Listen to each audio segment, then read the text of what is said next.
This is the Jocko Underground Podcast, number 100, sitting across from Echo Charles. Talking about it versus being about it. Mm-hmm. Look, this is kind of a clear what we prefer, right? It's kind of, it should be known. Everyone should know that it's being about it. We're not just talking about it. Right. That's what we're doing. Now, that being said, there is this idea about putting your goals out there, like publicly. You've heard this idea before, right? Oh yeah. Fully. You know, you tell all your friends, I'm gonna run a marathon, right, this day, or I'm starting to train, or I'm gonna write a book, or whatever thing you're gonna do. Mm-hmm. You tell everyone.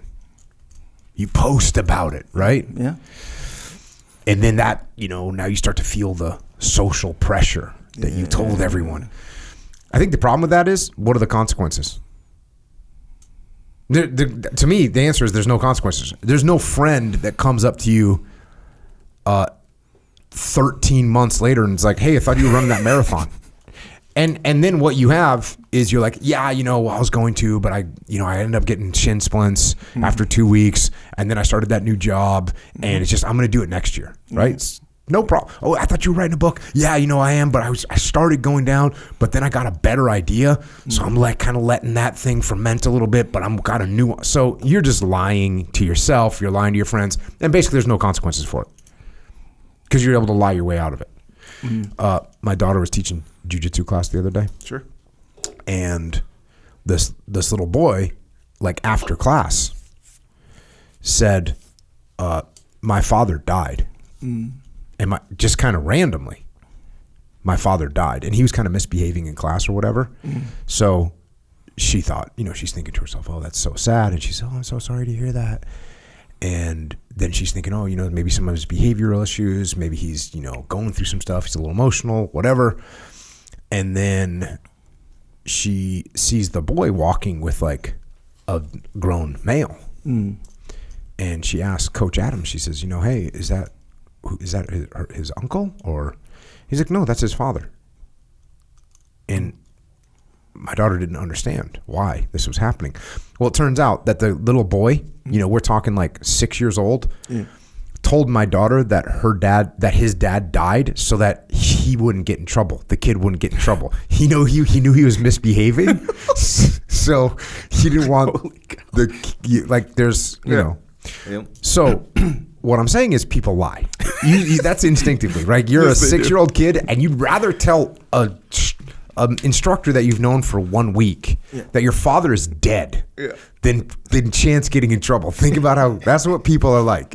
Yeah. That's what kids are like. That's what people are like. Yeah. So when someone asks me 13 months, say, hey, how was that marathon you were going to run in July? And I'm like, oh, actually I ended up not running it. I had shin splints. I had this. I had that. The book, same thing. So we're just going to lie. We're going to lie to everyone, and there's no consequences. Yeah. And you got a little credit, right? You got a little credit. Yeah. When I tell you like, hey, Echo, I'm going to write a book, you're kind of like, dang, dude, Jocko's kind of getting after it.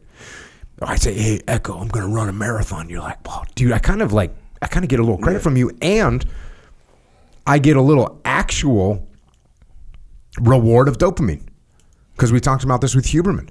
Like, I get a reward of dopamine when I say, hey, Echo, I'm getting ready I'm going to run a marathon in July. That gives me a little dopamine. You get fired up. You kind of look up to me a little bit like, oh yeah, dude, Jocko's getting after it. Yep. So I get rewards from talking about it. The actual physiological rewards of dopamine hit. I get the little assurance and credit from my friends. And in the end, it doesn't matter because I'm just going to lie about it in the end anyways. So we're not talking about it. Yeah. We're about it, right? Yeah. I noticed this too. This is a weird memory for me to have, but in SEAL training, there were some guys, like we would go to a restaurant on Saturday, right? Yeah. And this is in first phase. You don't know who's making it, but you're going to get food because the chow hall sucks, whatever. So it's a Saturday. You're going to go to get food, like some restaurant. Yeah. Some all-you-can-eat restaurant, preferably, right? Sure. What was that one called? Sizzler. Sizzler. We rolled down to Sizzler. It's not there anymore, but hit that buffet.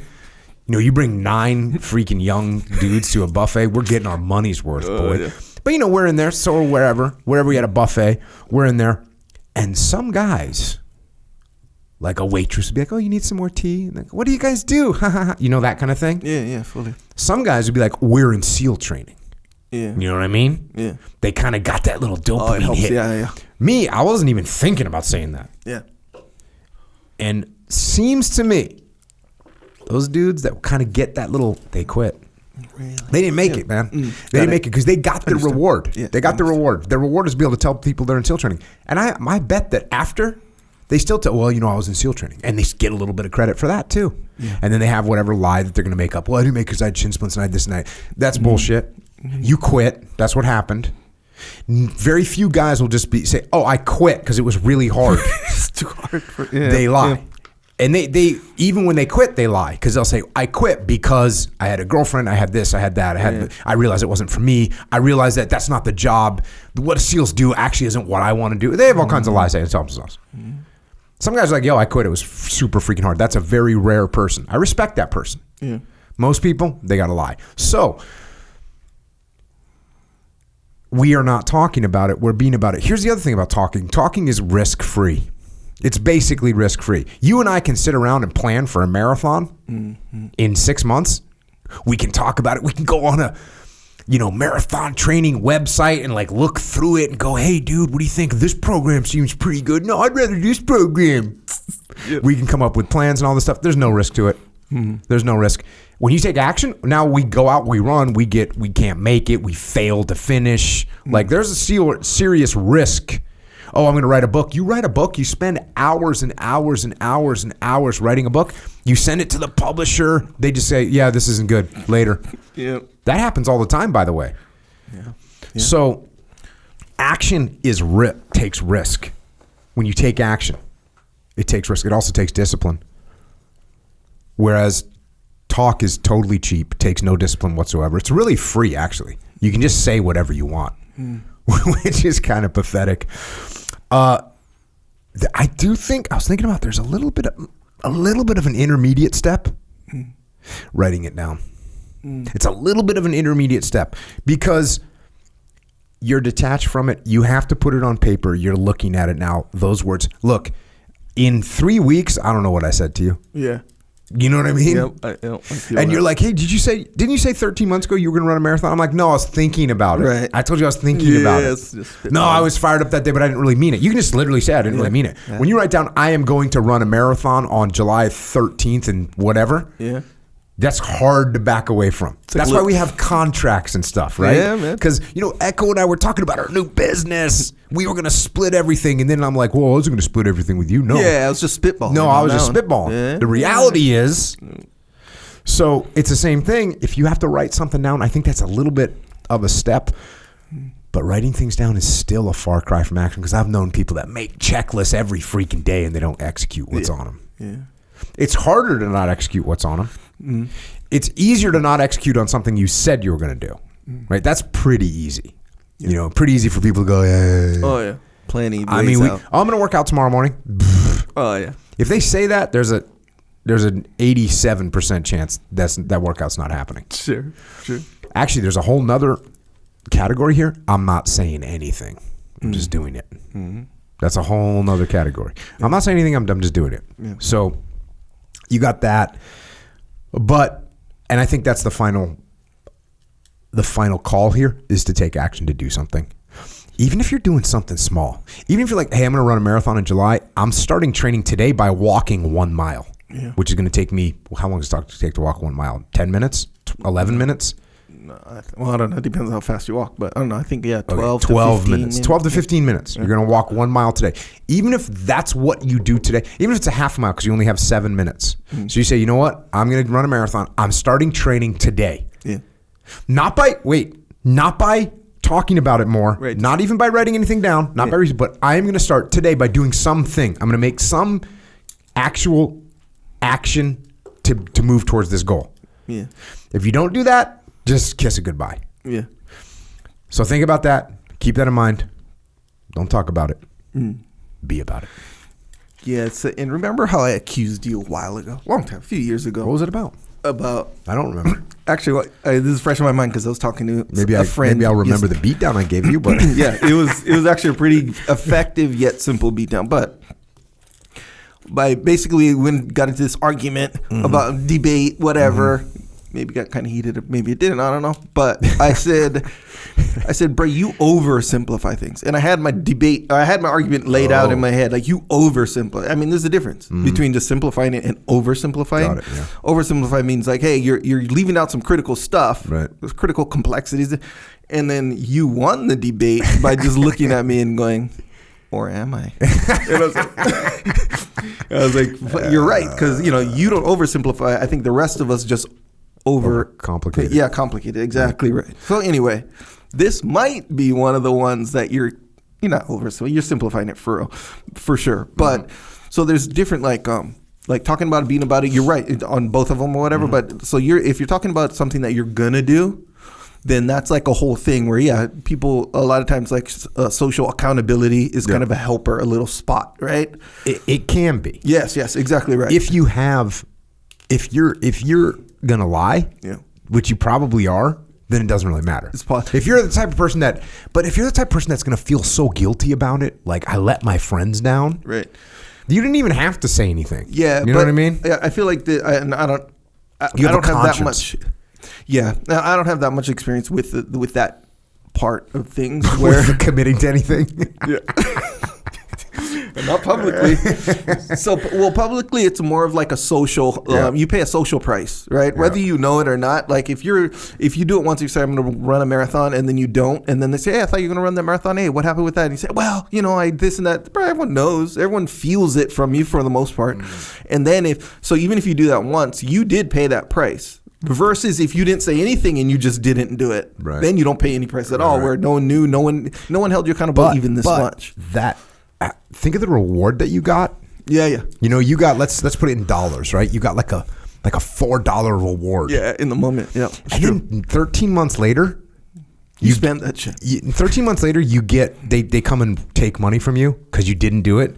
Yeah. That only cost you like $2, right? Yeah. Huh. Because it's been 13 months and you have a couple excuses that if you just said if you said, hey, I didn't do it because I'm actually a lazy piece of shit. That's why I didn't do it. If you said that, you would actually get you probably get a little bit of extra credit. You at least owning up to it. Yeah. But what I'm saying is, you got $4 for your statement. You're only going to get charged $2. So net, you're making $2. Yeah. Like in your own mind. In your own mind, you're making $2. And even to that person, they're kind of like, well, it is kind of a big deal to run a marathon, and Jocko's real busy, so I can see why he probably didn't have time to do it. So everyone, your true friends are kind of on your side. Of course, there's a hater over here that's like, you said you're going to run it, you didn't do it, but you see what I'm saying? I feel like the other people's thoughts about it, usually in our minds, is it's not very relevant given the dollar analogy, because the payoff you get when you say it, like let's say it's $4, like it's like that's true. It's absolutely true. And now, until it's time to run the marathon, you're rolling with that $4 in your pocket, whatever. Dude, I know people that have a lot of money. A lot of that kind of like a lot of that kind of money. Oh yeah, but here when they ask, hey, what up with that marathon? How did that go or whatever, and then in your own mind, you're like, oh, that $4 that I had this whole time, I got to give back like $2 maybe. Yeah, you give back $2. You got to backpedal a little bit. Yeah. But in your mind, it's like it'll come off as a valid excuse. You believe this, and it doesn't, but like you think, so you got to give back at least some of it. But at least I was on the path for a little bit, kind of a thing. Yeah. Like it kind of lasts in a way. True, too. And then you got your friends, and then like, you got two different types of friends. Some of your friends like, yeah, of course. And they didn't really want you to run the marathon anyways, because then you make them look bad. So they're kind of like, yo, dude. And they actually, they take like 50 cents from you. They might even give you another $1. You ever see, there's people that just want to drag you down. They don't want you to do something good. Yeah, there's absolutely like people like that. There's also people that are...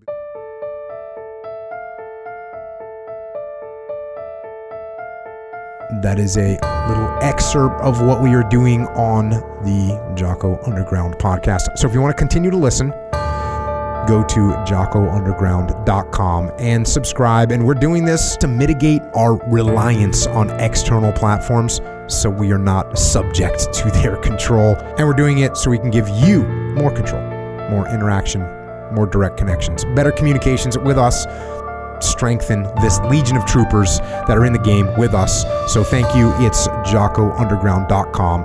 It costs $8.18 a month. And if you can't afford to support us, we can still support you. Just email assistance@JockoUnderground.com and we'll get you taken care of. Until then, we will see you mobilized underground.